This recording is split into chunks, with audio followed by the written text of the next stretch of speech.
আল্লাহ রাসূল সাল্লাল্লাহু আলাইহি সাল্লাম তিনি পৃথিবীতে এসেছেন। আল্লাহ তাআলা তাকে পৃথিবীতে পাঠিয়েছেন বিশ্ব সকল মানব সকল দানবের জন্য রহমত হিসেবে। আল্লাহ তাআলা বলেন, ওয়ামা আরসালনাকা ইল্লা রাহমাতাল লিল আলামিন। হে রাসূল, আমি আপনাকে বিশ্ব জগতের तमाम যত মাখলুকাত, যত কীটপতঙ্গ যা আছে সব কিছুর জন্য আপনাকে আমি রহমত স্বরূপ প্রেরণ করেছি। বলেন সুবহানাল্লাহ। সম্মানিত হাজিরিন, এই জন্য কবি বলেন, সুরুজুদাস রহমাতাল লিল আলামিন মসজিদে সুদহামারোয়ে জমিন। কবি বলছেন যে তার অস্তিত্বই হলো জগৎবাসীর জন্য করুণা, তাই গোটা পৃথিবীকে তার জন্য মসজিদ বানিয়ে দেওয়া হয়েছে। আল্লাহ তাআলা গোটা পৃথিবীকে তার জন্য মসজিদ বানিয়ে দিয়েছে। সুবহানাল্লাহ। আল্লাহ তাআলা মানব জাতির জন্য রসূল করে পাঠিয়েছেন। আল্লাহ তাআলা বলেন, ওয়ামা আরসালনাকা ইল্লা কাফাতাল লিন্নাসি বাশীরাও ওয়া নাযীরা। আল্লাহ রাব্বুল আলামিন বলেন যে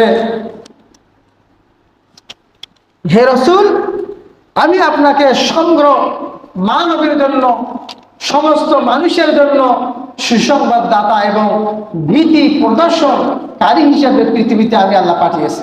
এরপর আল্লাহ তাআলা অন্য জায়গায় বলেন, কুল ইয়া আইয়ুহান নাসু ইন্নী রাসূলুল্লাহি ইলাইকুম জামিআ।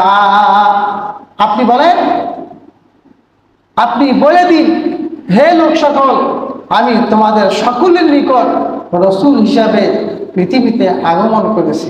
আল্লাহ তাআলা রসূল সাল্লাল্লাহু আলাইহি ওয়াসাল্লামকে সকল মানব জাতির জন্য রসূল হিসাবে পৃথিবীতে প্রেরণ করেছেন।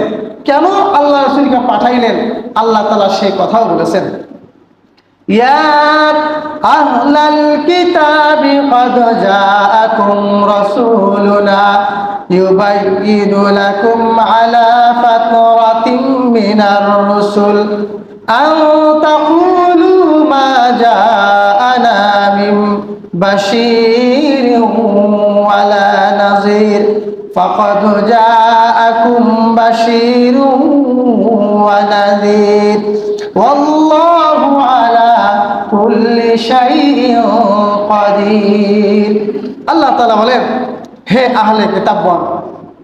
এখানে আহলে কিতাব বলতে ইহুদি খ্রিস্টানদেরকে আল্লাহ তাআলা লক্ষ্য করে বলতেছেন, হে আহলে কিতাবগণ, দীর্ঘদিন রসূল আগমন বিরতির পর তোমাদের কাছে আমার রসূল এসেছে, তোমাদের নিকট স্পষ্ট ব্যাখ্যা দিতেছেন, যাতে তোমরা বলতে না পারো যে আমাদের কাছে তো পৃথিবীতে কেউ আসে নাই, কোন সুসংবাদদাতা ভীতি প্রদর্শনকারী কেউ তো আমাদের কাছে আসে নাই, এটা যেন তারা না বলতে পারে, এই জন্য আল্লাহ রসূলকে পৃথিবীতে পাঠিয়েছে। এই আয়াত থেকে বোঝা যায় যে তারা বলবে কিয়ামতের দিন, আল্লাহ আমাদের কাছে তো কেউ আসে নাই, আমাদের কাছে তো আপনার বাণী সেই জান্নাত জাহান্নাম, সেই কবরের ভয়ঙ্কর আযাবের কথা আমাদেরকে তো সতর্ক করেন, আমাদেরকে তো বলে নাই।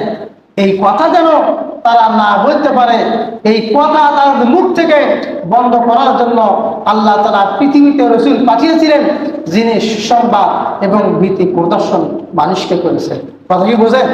কথা বোঝা যায়? আল্লাহ তাআলা রসূলকে পৃথিবীতে পাঠাইলেন মানুষকে সুসংবাদ এবং ভীতি প্রদর্শন করার জন্য। এখন আমরা যদি সেই জান্নাত পাইতে চাই, জাহান্নাম থেকে মুক্তি পাইতে চাই, আমরা যদি কবরের আযাব থেকে মুক্তি পাইতে চাই, তাহলে রসূলের আদর্শ ধরতে হবে এবং রসূলকে ভালোবাসতে হবে। কথা কি বুঝছেন? রসূলকে কি করতে হবে? ভালোবাসতে হবে। ভালোবাসার মাপকাঠি আল্লাহ রসূল দিয়েছেন।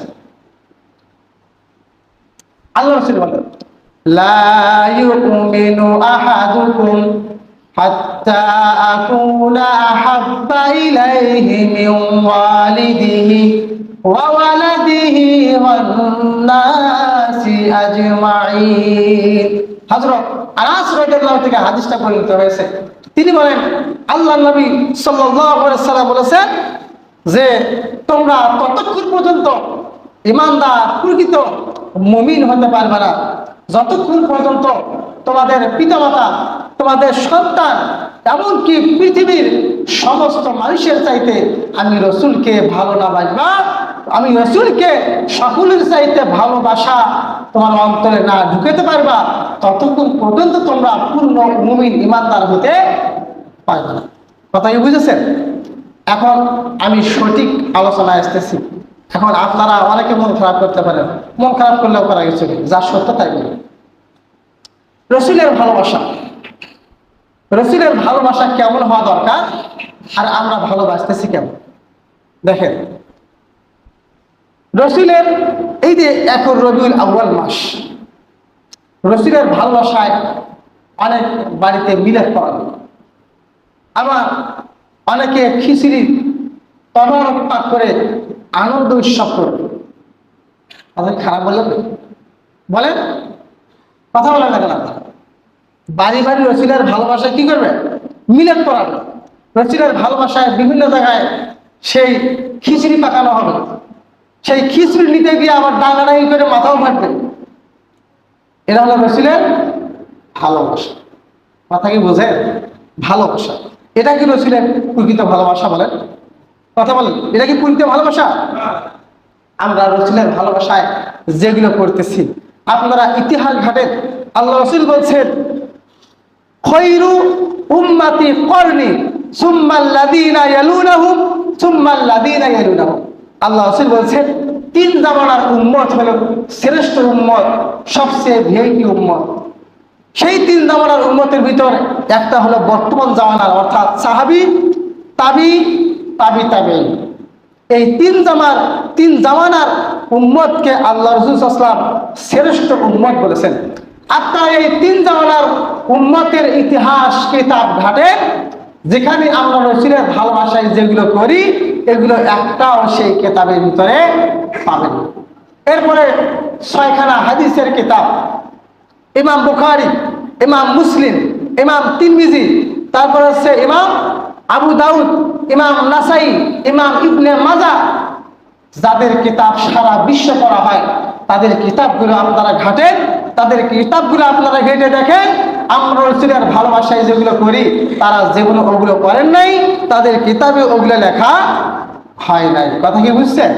তার মানে এইটা রসুলের প্রকৃত ভালোবাসা নয়, প্রকৃত ভালোবাসা নয়। কথার উত্তর দেন সম্মানিত হাজিরিন। প্রকৃত ভালোবাসা কি রকম দেখেন, আল্লাহ রসুলের যে হাদিসটা, যে তোমরা ততক্ষণ পর্যন্ত ইমানদার হতে পারবে না, মুমিন হতে পারবে না, যতক্ষণ পর্যন্ত সমস্ত মানুষ, তোমার সন্তান, ছেলে মেয়ে, তোমার পিতামাতা, পৃথিবীর সমস্ত মানুষের চাইতে আমি রসুলকে বেশি ভালো না বাসবা, ততক্ষণ পর্যন্ত মুমিন হতে পারবে না। এখন দেখেন, আমার যে পিতামাতা আছে, আমার পিতামাতাকে যখন কেউ গালি দেয়, আমরা সাথে সাথে প্রতিশোধ নেই। ওই সময় যদি আমরা প্রতিশোধ না নিতে পারি, তাহলে আমরা সুযোগ খুঁজি যে কখন সুযোগ পাবো, কখন আমার পিতামাতাকে গালি দেওয়ার প্রতিশোধ নিব। কথা বলেন, ঠিক কিনা বলেন? সন্তান, আমার সন্তানকে কেউ আঘাত করেছে, আমি সঙ্গে সঙ্গে, শয়তান যখন কান্নাকাটি করে বাড়িতে চলে আসে, সঙ্গে সঙ্গে আমরা লাঠি নিয়ে যা সেইটা প্রতিশোধ নেই। তার মানে সন্তানের ভালোবাসা আমাদের ভিতরে কম না বেশি? কথা বলেন। কিন্তু আল্লাহ রসুলকে, একটা হলো পিতামাতা, একটা হলো সন্তান, এরপর পৃথিবীর সমস্ত মানুষ, আমরা যারা বিভিন্ন দল করি, আমাদের দলের নেতাদেরকে আমরা ভালোবাসি, আমাদের দলকে আমরা ভালোবাসি। সেই দলকে যখন গালি দেওয়া হয়, সেই নেতাকে যখন গালি দেওয়া হয়, তখন আপনার সেই নেতা আপনার পরিবারের কেউ না, সেই নেতার পক্ষ নিয়ে আপনি প্রতিবাদ করেন, এতে অনেকে জীবন পর্যন্ত দিয়ে দেয়। কথা বলেন, দেয় কিনা? তার মানে নেতার ভালোবাসা আপনার ভিতরে আছে। এরপর আল্লাহর নবীকে যখন গালি দেয়, কিছু সংখ্যক মানুষ যারা প্রতিবাদ করে, আর সমস্ত মানুষগুলো চুপ করে থাকে, এটা কি রসুলের প্রকৃত ভালোবাসা? কয়েকদিন আগে সম্ভাব্য রংপুর গঙ্গাছড়া, আল্লাহ রসুলকে নিয়ে কুযুক্তি করেছেন। এলাকার মুসল্লিরা নামাজ শেষ করে তার বাড়ির সব কিছু ভাঙচুর করেছে। এখন সেনাবাহিনী সেখানে গিয়ে পাহারা দিতেছে, আর একটা পুরুষ মানুষ বাড়িতে থাকতে পারতেছে না, তারা বাহিরে আছে। কি যে জ্বালা সেখানে শুরু হয়ে গেছে বলেন না। একজন সেনাবাহিনীর সামনে তর্ক করতেছে যে আমার রসুলকে গালি দিয়েছে, এখানে আমরা প্রতিবাদ করবো না করবো। তখন সেনাবাহিনী বলতেছে দেশের আইন, উনি বলতেছে দেশের আইন আমরা কি করি? আমার রসুল আমাদের জীবন, রসুলকে আমরা জীবনের চাইতে বেশি ভালোবাসি, সেই রসুলকে গালি দিয়েছে, আমাদের জীবন গেও যাক, তাও রসুলের ভালোবাসার কারণে, আমার রসুলকে গালি দেওয়ার কারণে আমরা এটা প্রতিবাদ করবো, এত কি হয় হোক। ওই ব্যক্তি হলো প্রকৃত ইমানদার। কথা বলেন, আপনি চুপ থাকলেন, তার মানে আপনার ইমানের সমস্যা